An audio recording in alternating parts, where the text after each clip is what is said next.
বেশি ঝাল খায় না। ধনিয়া গুঁড়ো,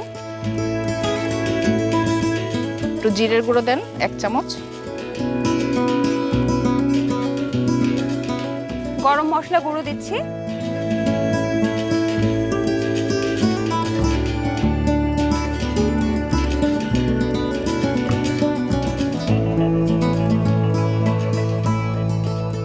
তো এখন আমরা কি দিব? এই যে আদা বাটা, রসুন বাটা।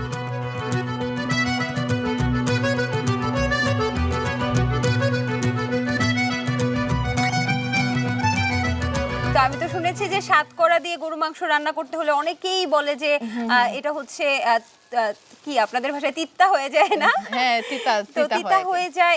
এটার কি মানে প্রসেসিংটা, মানে এটা আসলে অনেকেই জানে না যে সাতকরাটা অনেকেই বলে যে আমরা তো সাতকরা কিনে নিয়ে যাই কিন্তু খেতে পারি না। হ্যাঁ, তো এটা কেনার সময় একটা জিনিস লক্ষ্য রাখতে হয়, যেটা যখন আমরা সাতকরাটা কিনবো, এই যে আপু দেখাচ্ছি আপনাকে, এই যে সাতকরাটা, এটা হচ্ছে সাতকরা না? জি। আচ্ছা, এটা প্রথমে হাতে নিয়ে কেনার সময় একটু হাতে নিয়ে দেখতে হয় যে একটু কি এটা কি পাতলা কিনা, একটু হেভি কিনা।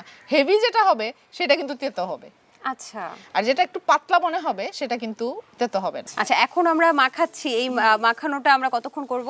না, এই যে মাখানোটা প্রায় হয়ে গেছে। এখানে আমি আস্ত রসুনের কোয়া নিয়েছি 2টা। আচ্ছা, 2টা আস্ত রসুনের কোয়া নিয়েছি, এটাও কিন্তু দিব। এটা তেজপাতা আছে, তেজপাতা দেন। এই যে দারচিনি দিলাম 2 টুকরা, এলাচি 4-5টা দিতে হবে। আচ্ছা, লং দেব 7-8টা। এখন আমাদের লাস্ট উপকরণ হচ্ছে, এখন একটু তেল দিয়ে মাখবো।